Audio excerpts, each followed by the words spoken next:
Now, the greatest radio shows of all time. Suspense. The Shadow Node. Washington calling David Harding, Counter Spy. Classic radio theater. The Great Gildersleeve. Fibber McGee and Molly. Dragnet. Gunsmoke. The Lone Ranger. Now, step back into a time machine with your host, Wyatt Cox. Good evening, friends of the Inner Sanctum. Comedy this hour, we start off with the Aldrich Family, an episode starring Bobby-Ellis as it was originally broadcast January 25th, 1953.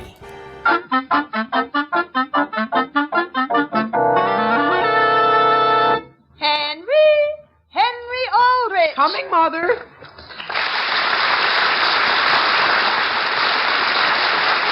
Yes, it's the Aldrich Family is transcribed, written by Clifford Goldsmith.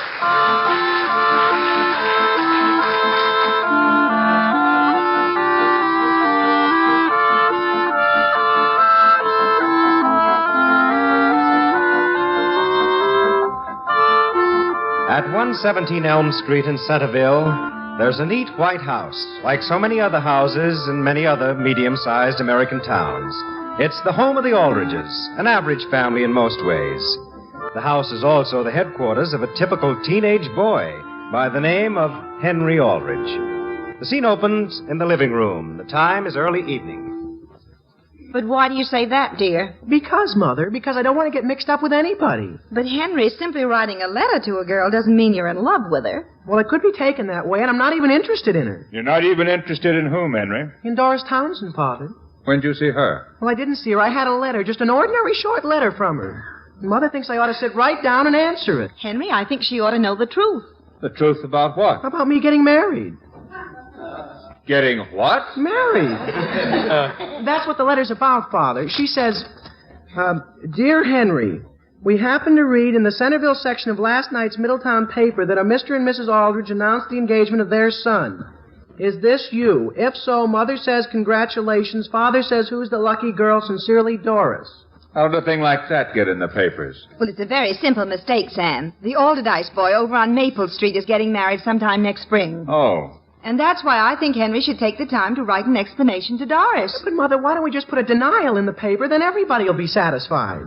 Henry, I think your mother would like you to write a letter. But, Father, I'm due at Eleanor Wentworth's right this minute. She's probably sitting over at her house now wondering why I'm not there. And here I am here. But, Henry, by this time you could have had the letter written. Not and explain things properly, Mother. Henry, you're to write the letter tonight. Tonight? Now. Now? Sam, if Eleanor is waiting, I don't think it's quite as important as that. But I thought you wanted him to write it. I do, dear, but after all, why can't he be at home by 9:30 and write her a postcard before he goes to bed? Sure, Mother, that's the very least I can do. You will come home early. Yes, Mother. You don't think he ought to write it before he goes? Dear, Henry has promised to be here by 9:30. And gee whiz, Father, you know me. When I promise to do a thing, I break my neck doing it. How about it, Father? Father?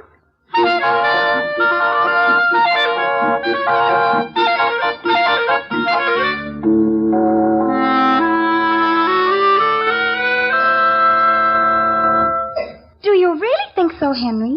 Oh, sure, Eleanor. You take any marriage. The average marriage, I mean. I think that when a person's... You know what I mean? Go on, Henry. Well, I think they ought to have a diversity of interests. Ma, you thought a lot about this, haven't you? Well, it's just common sense. Suppose a man marries a girl and all they both like is the same thing. Like take, gardening, for instance. I don't know why I take gardening, but some people do, when they have one. No, I don't mean a little one. Naturally, it's a big one. Lots of acres, like a ranch. Did you know they raise cotton in Arizona? Who does, the married people? Well, both kinds, I guess. Why do you ask, Eleanor? Well, I just wondered whether you know anyone out there. I know a boy that goes to school there. In Arizona? Yes. I had a letter from him just the day before yesterday. Is that right? Would you like to have me get it and read you some of it? No, I don't believe I'd care to hear it. Oh, I'm sure you'd be interested, Henry. He writes beautifully. Well, the way I look at it, Eleanor, if a person gets the idea he has to go all the way to Arizona to go to school, I don't think they deserve to belong to any state. You know what I mean? No, I don't. Well, you take a school. Suppose you're not crazy about it. It isn't the fault of the government of the state, is it? What isn't? So there you are. Your father's a taxpayer, isn't he? Yes, but Henry, what are you talking about? Oh, just a second while I answer the phone. Have you ever tasted peppermint crunch ice cream? No, I haven't. Why? Well, they served it at the school cafeteria today. It was pretty good. Hello? Eleanor, this is Homer. Is Henry there? Yes. Well, tell him I've got to speak to him. Henry! Is that my mother? It's Homer. He wants to speak to you. Oh, gee whiz, I can't even go visiting without his bothering me. Hello? Now listen, Homer. Henry, I'm in a terrible predicament. What's the matter? Well, I'm over at your house, and I want some help in our Latin assignment. Oh, gee whiz, I don't have to be home until 9:30. And after that, I'm going to be very busy writing a postcard. All right, Henry, all right. If you want to put Eleanor Wentworth in your correspondence ahead of my homework, all right. You mean you're going back home again? No, I'll wait. Henry! Homer, I got to hang up now. Goodbye. I just ran upstairs to get some of Dick's letters. Whose? Dick, you're so interested in Arizona, I thought you'd like me to read parts of them. Did he write all the letters in that bundle? Oh, my goodness, yes. Oh, here's one about Arizona's irrigation ditches. To you? Yes, it's very interesting. He says, "My dear Eleanor, did I see a ditch today? It began miles in back of me and came up to me and then went as far as the eye of man could reach. When one realizes that all of this was dug with human hands, it makes one proud to be a member of this human race of ours. That night I went dancing, and I certainly wished you were there." He danced in the ditch? That was afterwards. And then he goes on to say... What? Oh, my goodness, I can't read you that. Oh. Here's one. "Well, well, Eleanor, here I am writing again." Oh, isn't he a scream, Henry? You'd certainly die if you ever met him. Yeah, he's got a nice sense of humor. "Your wonderful letter came this morning, and it reminded me of..."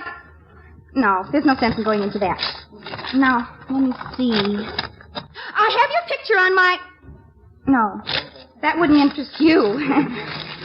Oh, here's something wonderful. "Yesterday, a crowd of us saw the Grand Canyon. Boy, is that a ditch." Is he only interested in ditches? He's interested in everything, Henry. I'd let you read this one yourself, only there are some rather personal things in it. And naturally... Oh, sure. Is that clock on the mantel right? Yes, I think so. Gee whiz, I didn't realize it was nearly 8:35. You mean you've got to be going? I'll say I have. Why so early? Well, I got to help Homer with his Latin, and then I got to write a long letter to a girl. Oh, well, I'm certainly glad you came over. Does she live very far away, Henry? No, just in Middletown.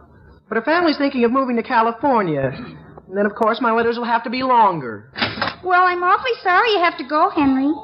Good night, Eleanor. And I just want to tell you how much I enjoyed hearing your correspondence.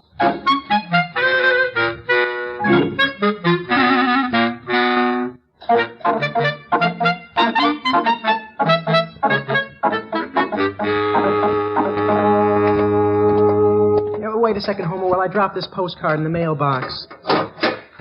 Gee whiz, it's a windy night, isn't it? Let's walk back this way. Did you ever notice, Henry, when you look up at the moon, it looks as though the clouds were standing still and the moon is what's moving? So what? What's the matter with you, Henry? Nothing's the matter with me. Well, why did you come home from Eleanor so early? Gee whiz, you wanted me to help you with your Latin, didn't you? Boy, do you know how many she's gotten from him? How many watts she's gotten from who? And they're all about ditches. Who? As if I cared. Anybody would think that just because somebody you happen to know casually is going to a school where you aren't going to school, then gee whiz, he's pretty wonderful. Listen, Henry, let me ask you something. Who cares how deep the Grand Canyon is? Do you? I ask you. I'm going home. And not only that, Homer, Eleanor's been writing to this guy just as often as he's been writing to her. Oh. Well, you know what you ought to do, Henry? Why should I do anything? You talk as though it made a difference to me. You ought to show her. Write a letter to some other girl and leave it lying around where Eleanor will see it. She'll eat right out of your hand, Henry. My own sister used to do it. She did? Sure, every week. Did it get results? Well, she's married, isn't she? Married? She was just from that? Well, you don't have to let it go that far if you don't want to. Well, the only trouble is, I don't know of any other girl I want to write to. Well, you don't have to. You aren't going to mail it. You're just going to write it and let Eleanor see it. See, how about this girl you just mailed a postcard to? Doris Townsend? Gee whiz, Homer, I could hardly get up enough interest to even fill the card. Well, I'll tell you what to say. I remember my sister's letters. Only when you write it, Henry, do it on your father's typewriter. Don't write it in your own handwriting. Why not? Because your handwriting isn't romantic enough. What you need is some blue paper and a typewriter with a red ribbon.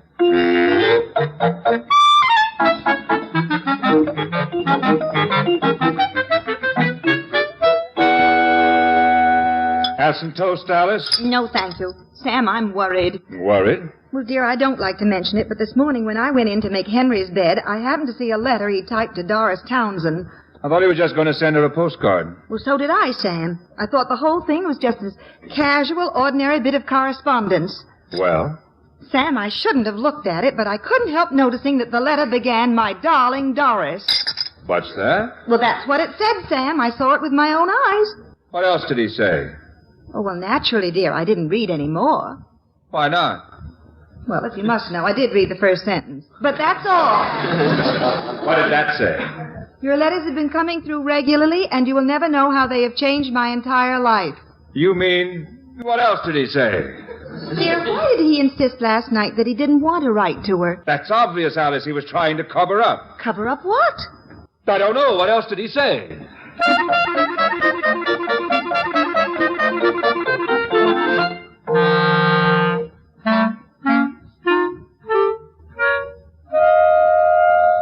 Do you see her, Homer? Sure, Henry. She's sitting right there on the school steps. And your letter's right in front of her. But what good will it do, Homer? You dropped my letter so darn far away from her. I dropped it practically at her feet, Henry. Look, she's got it. She's picking it up. She's reading it. She is? Look the other way, Henry. Turn your back. Is she still reading it? I'll say. Is she tearing her hair at all? She's throwing it away. Her hair? The letter. Now she's picking it up again. She is? She's holding it less than 6 inches from her nose. She is? Now it's 5 inches. Yeah? Now, how close is it now? 3 feet. Boy, you should see the tears. You mean she's crying? She's laughing. Now, listen, Homer, she hasn't even picked up my letter yet. It's still there by her feet. Well, what's that she's reading? It's a letter, Henry. It's a letter. Can you see where it's from? If it's from Arizona, don't let it get your goat, Henry. But, Homer, she doesn't have to read his letters right here on the school grounds. Wouldn't you think she'd have some loyalty to our own school? Look, Henry, she's standing up. Oh, boy. She's leaning over. Gee whiz, she's only tying her shoelace. Oh, is she blind? She's even stepping on my letter. Look, now she's going into the building. Quick, Henry. Why? Your letter's blowing away. Oh, gee whiz, Homer, let's get the darn thing. Hurry up. Boy, look at it go.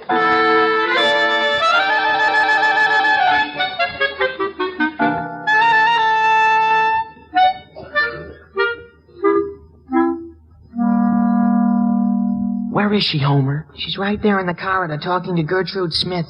You think she saw you when you slipped my letter into her coat pocket? She couldn't have. I was talking too fast. Well, she certainly can't miss this one. And I think it's better than the letter that blew away this noon. Look, Eleanor's walking away. Just wait until she puts her hand in her pocket. All my troubles will be over. The only thing is, Homer. What? Isn't that my letter sticking out of Gertrude's pocket? Where? Listen, Homer, did you put that darn thing in the wrong pocket of the wrong coat? I didn't know they were standing that close together. I saw a pocket and I dropped it in. Well, we gotta get that letter away from Gertrude. I can get it away from her, Henry. We'll just catch up with her, and as we pass, we'll both gently bump into her, and I'll grab. Well, okay, Homer, but don't trip her. Quiet, Henry. You want her to hear us? You're not talking too loud, Homer. Come on, Henry. We'll give her the brush off. Well, gee whiz, hello, Gertrude. Hi, Gertrude. Gee whiz. Homer Brown, did you hurt yourself? Homer, get up. I'm awfully sorry if I turned like that. I'm going into the girls' coat room here. Well, I know, Gertrude, but wait. Henry, can't you even help me pick up my book? Gertrude, wait. Wait. Henry, don't follow her in there. You'll be expelled.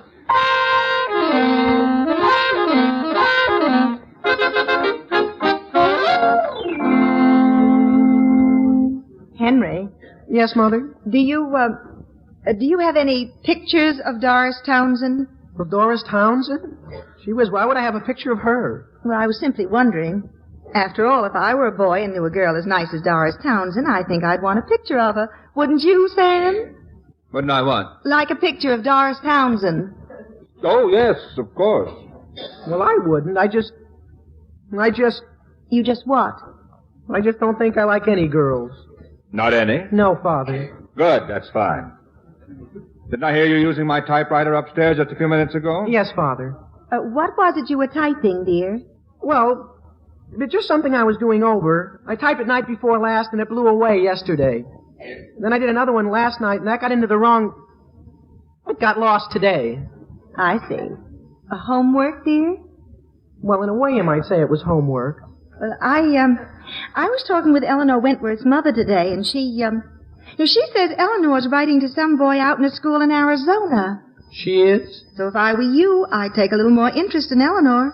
She's a really darling girl. Well, I'm not going to waste my time on her. What's the matter with her? Well, gee whiz, Father, I have other things to think about besides just Eleanor Wentworth. I've got a lot of other things in my mind. Where are you going, dear? Oh, just upstairs and do a little typing. Sam. Well? Do you think we ought to come right out and forbid his writing any more letters to Doris Townsend? Now, Alice, it's much better to be subtle about it. Oh, I agree. We should be subtle. I think you should forbid his using your typewriter. Alice, let's not force him to express his emotions in his own handwriting. The courts are difficult enough with even a typed letter.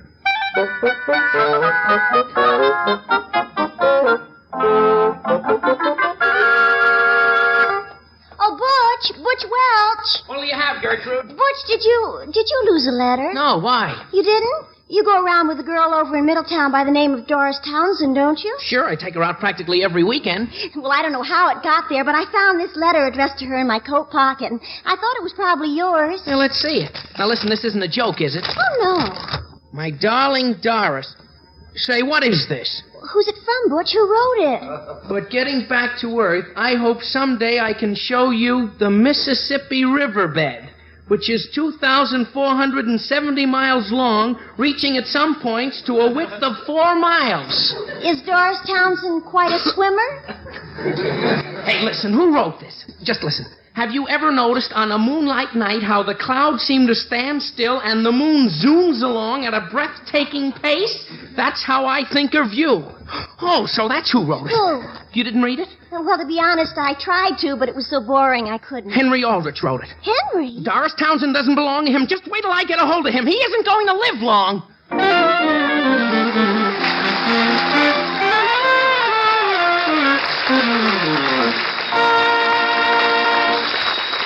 We'll return to the Aldrich family in just a moment.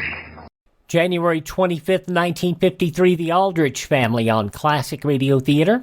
Here's some great news. If you missed the deadline to sign up for health insurance, or if you just have a plan you're not happy with, you still have a choice. It's called MediShare.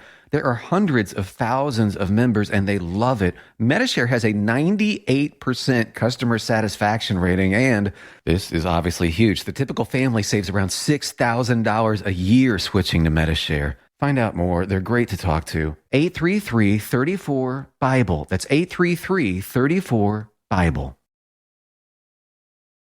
Classic Radio Theater with Wyatt Cox on your favorite station. January 25th, 1953, Bobby-Ellis as Henry Aldrich in the Aldrich Family.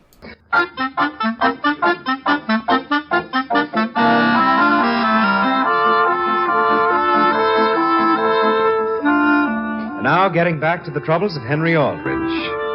In an attempt to make Eleanor Wentworth jealous, Henry has typed several letters to another girl and tried to leave them around where Eleanor could find them.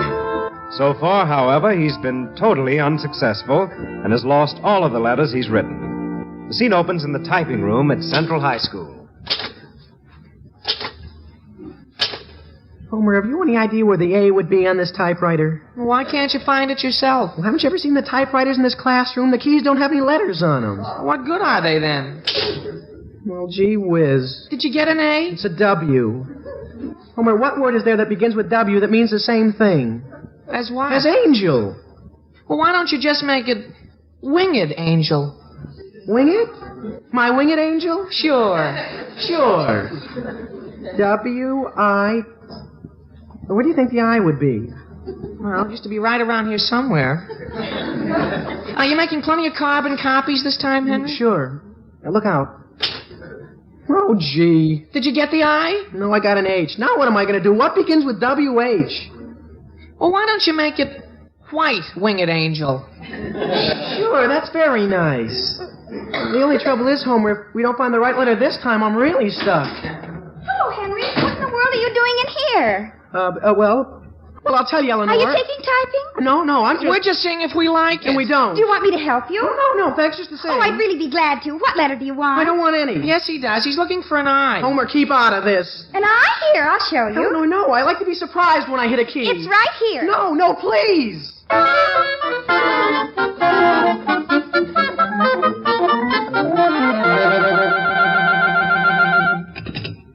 Hello, Sam. Yes, Alice? Sam, I'm sorry to call you away from the office, but I want you to come home right away. What for? Doris Townsend's mother is here. What's on her mind? Well, I can't tell you on the phone, dear, but the sooner you come home, the better. She's terribly unnerved and upset. Yes, I'll come over right away, Alice. But remember this, no matter what she says, the girl is probably just as much to blame as Henry is.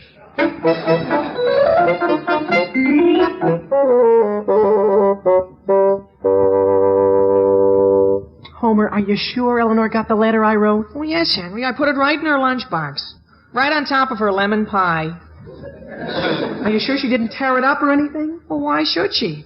Uh-oh, January 25th, 1953, the Aldrich Family on Classic Radio Theater. Mike Lindell has set out another big sale for listeners. It's the first of the year bedding sale. Half price on the MyPillow sleepwear, the wonderful Giza Dream Sheets, the 2-inch mattress toppers. It's like a MyPillow for the rest of your body. Also, the blankets and quilts and comforters, they are all half price right now. 50% off if you use our promo code USA. Also, big overstock. If you know somebody who's expecting, the body pillow, it's regularly $120. It's now $39.95. Also, select pillows, couch pillows, and individual towels are deeply discounted. Go to mypillow.com, click on the radio listener square, use my promo code USA, or call 1-800-951-8175. The first of the year bedding sale at mypillow.com. Promo code USA.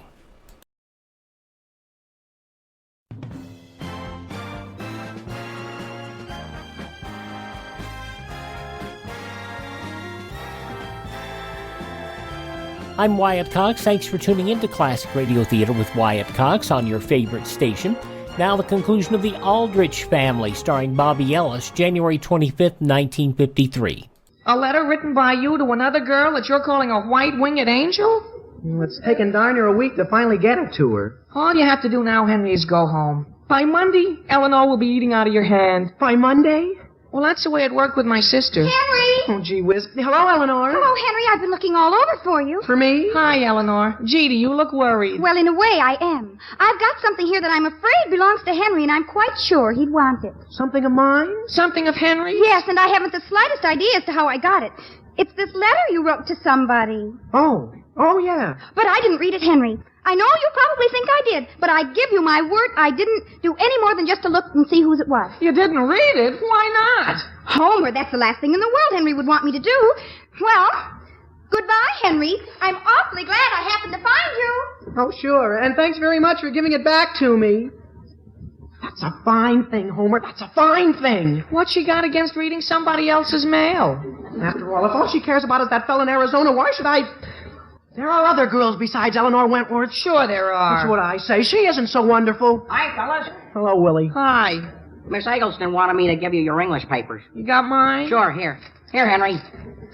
Boy, you better watch out if Butch ever sees you. Why should I worry about him? Well, didn't you write a mash note to his girl in Middletown? Who, me? Sure, to Doris Townsend. He found a couple of them. It's all over the school. Butch knows Doris Townsend? Why not? She's his steady, isn't she? Is that right? Gee, he's the biggest guy in the school, Henry. Well, what business is it of his if Doris likes to hear from me? Henry, how much did you get in your English? How much? C+. C+? Listen, Homer, how did Miss Eggleston get this? What is it? It's one of my darn letters to Doris Townsend. How did you happen to hand that in? She says, interesting, but why didn't you stick to the original theme instead of dragging in the Mississippi? Well, that's a fair enough criticism. But the nerve of her, Homer. What right did she have reading this? Henry, look out. Here comes Butch Welch. Butch? Let's walk along. Hey, Homer. Henry! Let's walk a little faster. Hey, Henry! Hi, Butch. Come here. Write him a letter, Henry. All right, Aldrich. Now listen, Butch, you let go of me. What's the idea of trying to cut in on Doris Townsend? Butch, I'm sorry. Hey, you're twisting my arm. Yeah? Butch, let go of Henry. You go sit down, Homer. You make me. Yeah. Whoop. Gee whiz. Now listen, Butch. You gonna keep away from my girl? How do you like that? Well, gee whiz. Now write her a letter and tell her what I did to you. You want me to help you up, Henry? No, thanks.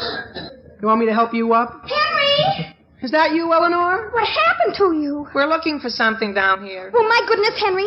Your folks just phoned the main office, and they said you're to come home right home the very minute school is out. Well, I wonder what that could be about.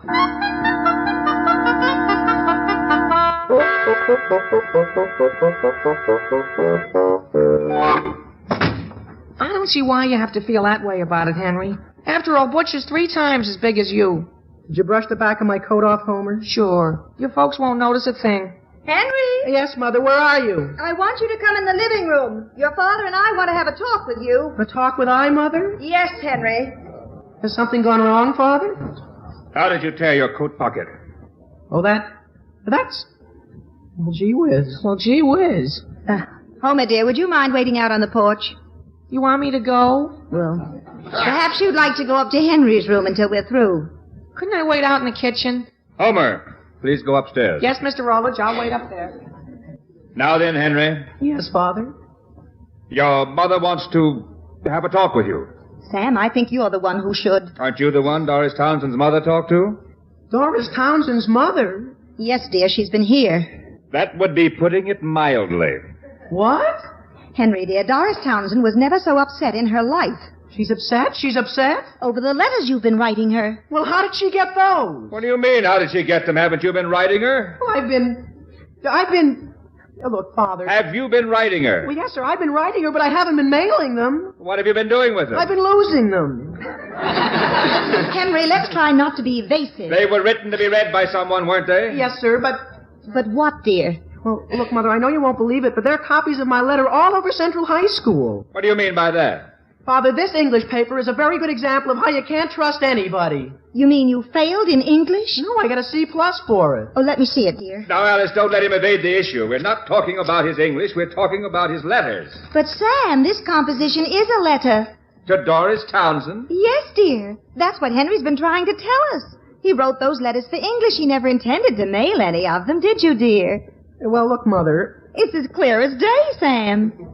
Then why did Doris Townsend's mother have to get so upset over a composition? That's what I'd like to know. And that's exactly what I'd like to know. Sam, I'm going to the phone and tell her. Give her my regards. Hey, Henry! Henry! Here's your composition, Henry. Am I interrupting a lecture? You're not interrupting anything, Homer. Only, Henry, next time see to it that you get more than a C+.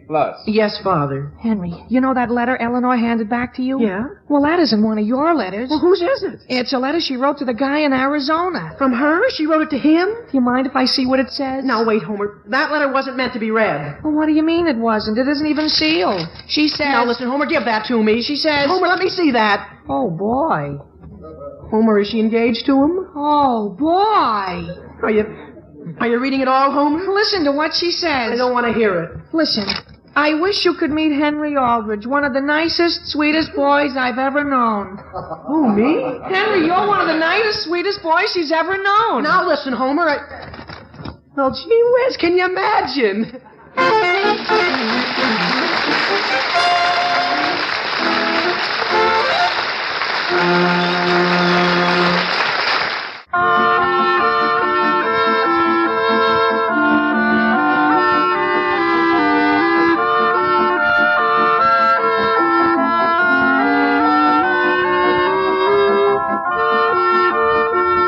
Mother, I'm sure I don't feel well enough to go to school today. But, Henry, you'll only miss some very important work. No, I won't, Mother. I won't miss a thing.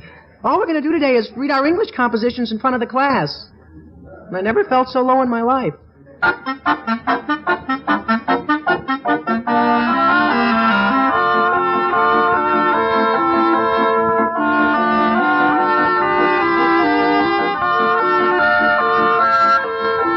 The Aldrich Family is transcribed as written by Clifford Goldsmith. Henry is played by Bobby-Ellis and Homer by Jack Grimes. Mr. and Mrs. Aldrich are House Jameson and Barbara Robbins. Your announcer is Dick Dudley.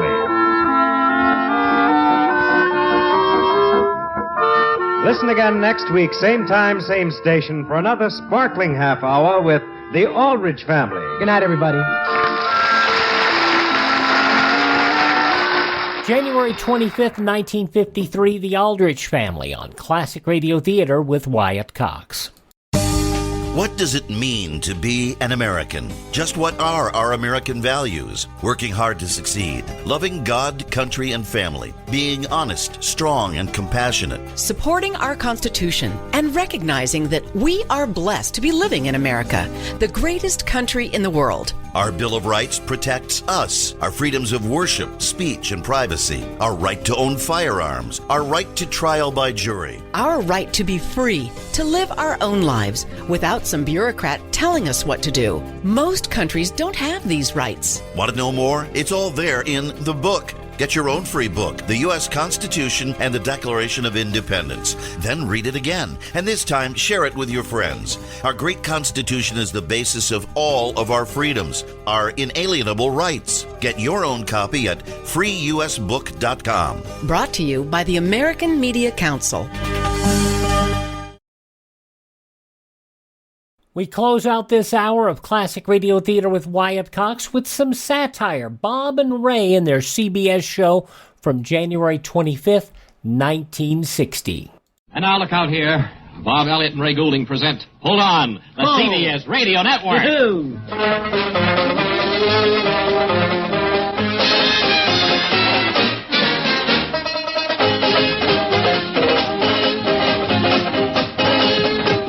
Hello, everybody, and welcome to another week here at Bob and Ray headquarters in New York as we greet you with a fine program, one that we've spent the better part of 2 or 3 days working on. Polishing and grinding into shape for actual presentation on the air. Pointing up, getting all of the dead wood out of, and... taking all the sharp edges off of. Right, making real dull. And we think the studio audience is going to have a chance for some fun a little bit later because we'll be chatting with them. And we are going to have some guests. Is that? It sure is. Kirby Ayres, the strolling accordionist. Here at CBS. Kirb, can you talk while you're playing that thing? I never knew. Yeah, I can't eat, though, while I'm playing it. What have you been doing lately? Still wandering the corridors here? Or? I did a short hit stop at the Pentagon. I was strolling around there for morale. That's so? Yes. How'd it go over? Well, I wanted in on a missile meeting, and... Oh, yeah, well... Boy, they had to scrape them off the ceiling. I should imagine. So, now you're back here. I got a Section 10, and here I am. Okay, well, I hope you'll be keeping up the good work with the executive offices, the sales department, as you stroll through the corridors. Sales promotion department. Right, and the publicity department, and the public relations department. That's it. Oh, every apartment you can think of. Every apartment. Department. Oh, is that how you say that? Yes. Well, I'll see you anyway. Okay, Kirby. Thanks very much. Kirby Ayres, ladies and gentlemen. And now Wally Ballew is at International Airport out in Long Island, where he's about to interview somebody live and on tape. So come in, please. Wally Ballew. Wait a minute. Engineer's nodding. What's the matter? He hasn't made contact with him yet. Well, it's only out to Idlewild. It's what? Well, I don't care where he is. You have to have contact. There they are. Go ahead. Gubs like that, what do you expect? Oh, this is radio's Wally Ballew, greeting you from the airport, where arrivals of transoceanic airplanes are a commonplace thing. One has just arrived now, and I want to chat with a couple of the passengers. A lady, very attractive lady, has caught my eye over here to the outer rim of the crowd. Ma'am? Yes? I wonder if you've just landed here from overseas. That's right, I just arrived from Amsterdam. I have hidden about my person $4 million worth of diamonds. I see that you are a professional smuggler, is that... That's right, I get a percentage of the amount I take in. I've always wondered about the cute ways in which smugglers manage to bring in contraband material like that. Could you tell us? Oh, there are many ways. For instance, on this trip, I'm using hollow shoe heels, and I have a drop-away bottom in the bag. Uh-huh. And this is a fake nose I got. And, loaded with diamonds. Yes, that's If I could sneeze on you like that song says, you'd be a millionaire. Yes, sir. Well, it's rather difficult, of course, to go into a line of work like this. You must have had to spend quite a while making contacts, both in foreign countries and here at home. Yes, on both sides. I have to establish contacts. It's something that you can't go to school to learn. It's only through experience. You have to be able to, get wind of a copper almost instinctively. There's a lot to learn, but there's a good deal of satisfaction in I should imagine. You can sit at home at night knowing that you've done a job well. Yeah. Have you ever had any close calls, any times when you thought you were going to be arrested? I thought this time I might be caught because my heel caught in one of those gratings over the hot air system. And you know, these narrow heels that we're wearing these Yes. days. Well, I got stuck there, and a nice customs man came over and helped me out. Didn't break the heel or anything. No. Luckily for you. He never noticed at all. Although it took two men really to lift my shoe. It's that heavy with diamonds. I see. Must be kind of difficult to walk. But he didn't notice, yeah. Well, good luck to you. And where will you be going from here? To meet the fence and get rid of everything? Yes, I go from here by cab to a fence in New York City.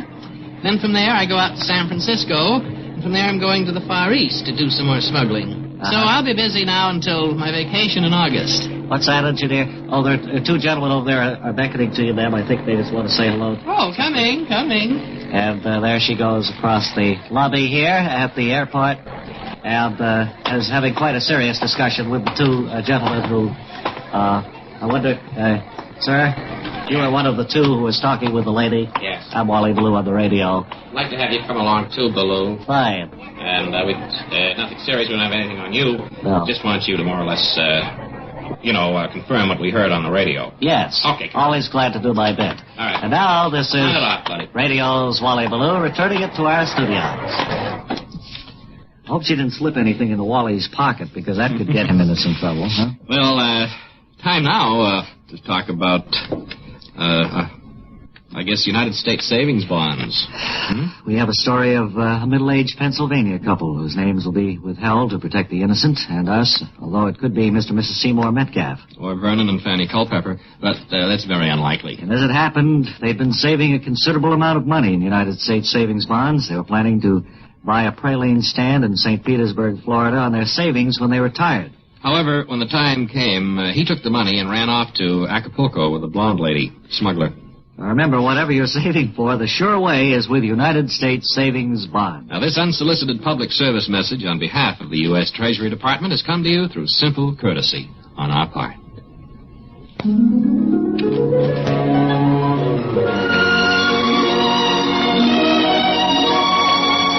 Now, as a sustaining feature of the Bob and Ray Show, we bring you another episode of One Fella's Family. Today's episode, entitled Foggy Day at the Seawall, is taken from Book IX, Chapter VI, page 1. It's mid-morning as we look in on the family. Father and Mother are standing looking out the kitchen window. Father saying, Fanny? Perhaps it would be a good day to take a stroll down by the seawall. So foggy, Well, I always like to walk in the fog. Yes, there's something about the fog that it's mysterious and nice. Why don't you slip on your trench coat and we'll walk down the path? All right, you hold it for me. There we are. All right. Right down this way. It is foggy. Careful, I can hardly see my Careful, nose there in front of my face. 3 steps there. Yes. Here we are. Now it's a clear path to the seawall. Well, except for the fog. Yeah. I often wondered how a sea captain feels out in a deep fog, thick fog. Oh, that's a sick sound, too. I mean, that's... Yes, I've often wondered how ships can navigate in such fog as this. Wouldn't be good for a little boat to... Well, they have radar now, you know. Yeah. Hey, you hear anything? Certainly no big boat. That boat would not have radar. Yeah. Hi, Mom, Jack! It sounds like Jack in his runabout. Oh, it is. Out in this fog. Oh, Jack, my boy. I can't hear you. He's gone way out. What's he doing on a day like this? Going around in circles, but that's been his life history anyway. Going around in circles since he learned to walk. Here, Jack, Hi, Ma. Hi, Dad. bring your runabout in this moment. Can't hear you with that motor going, Pa. No, I guess he can't. Well, perhaps the fog will lift and he'll be able to see where the dock is. I don't like to have him out there, though. He's been out for how long? Was he in the house last night, or has he been going around all night? I think he was there this morning, yes. He should be due back in. Maybe he's coming in now. Hope so. Come in now, Jack. It's too far. Oh, yeah, Yes, he's coming in Oh, now. Jack. He's coming in now. He's landed now. Yes. Jack, you'd better get up to the house and get some warm clothes. That's what happens on a foggy day at the seawall.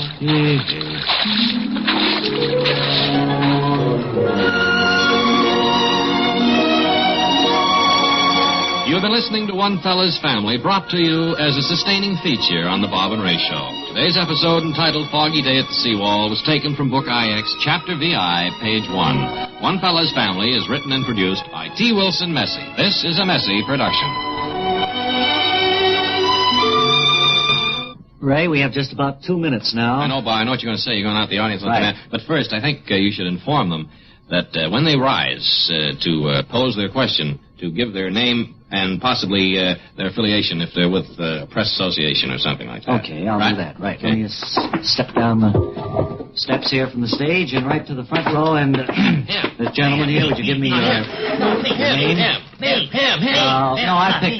Him. Go ahead, I'm going to pick him. Him. This fellow right here. Okay. Could I have your name and affiliation, please? Yes, my name is Alan Bunshaft. I'm with the Finley Quality Oh, Network. now wait. I can't talk to you, sir. I would like to ask this question. We've had too much of bothered that. me quite a while. If you say something on the air that shouldn't be said, can you call the transmitter and have them stop it before it goes up the tower? Yes, as a matter of fact, the speed of sound, sir, and I don't want to get too technical for you because I don't think you'd follow me. Well, we at the Finley Quality Network never mind often that, wondered yeah. about this, and we I didn't know. know who to talk with. No, it's a very the simple head problem. engineer at Finley Quality Network told me that he wasn't Well, really I'll up try to on answer that. the question for you if you just stop throwing that name in. The speed of sound is quite a bit overrated. If we say something we want to go on the air, we merely pick up this phone here. We call master control in through that window. We say, hey, Joe, will you catch that last thing that went out? And we tell him what it is. I see he has a direct line to the All right, you've transmitter. answered him. How about some By the others time- before you say your All time right. has run out? Okay, you have one quick question Helen there. Smith of the Finley Quality Network. Oh, look, what have we got for an audience here? I would like to ask you this. What's a good way to cook cabbage without having the odor of cabbage bother you? Well, I don't know. Do you have the answer? Clothespin over your nose. Thanks very much, and give our best. We have that at Finley Quality Network yeah, all all right. the time. Well, back on stage now for our final thing. That's right, and we'll be back to say toodle-doo in just 10 seconds.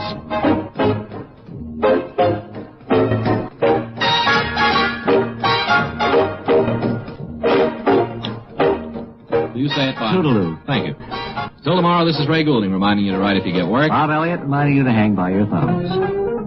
January 25th, 1960, Bob and Ray on Classic Radio Theater with Wyatt Cox, and that's what you search for when you're looking for our podcasts. Anywhere podcasts are served, Classic Radio Theater with Wyatt Cox, okay? And you can also find that information at our webpage, classicradio.stream. I'm Wyatt Cox. Thank this station. Support their advertisers, please. And tell all your friends the great radio shows are right here at this spot on the radio dial. Classic Radio Theater on your favorite station.